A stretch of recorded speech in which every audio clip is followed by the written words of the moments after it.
இதனால் திமுக தனித்து தேர்தலை எதிர்கொண்ட நிலையில் போட்டியிட்ட ஒரு தொகுதியை கூட வெல்லவில்லை.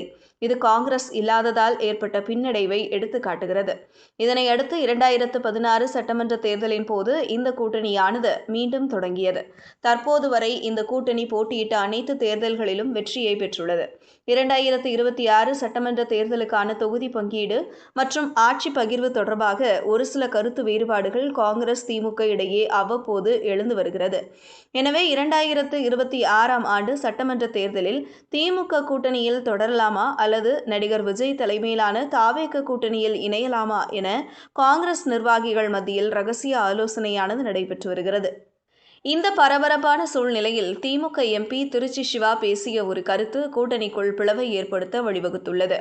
சென்னையில் நடைபெற்ற திமுக பொதுக்கூட்டத்தில் உரையாற்றிய திருச்சி சிவா, காமராஜருக்கு ஏசி இல்லை என்றால் உடம்பில் அலர்ஜி வந்துவிடும். அதற்காக அவர் தங்குகிற அனைத்து பயணியர் விடுதிகளிலும் குளிர்சாதன வசதி செய்ய கருணாநிதி உத்தரவிட்டதாக தெரிவித்தார்.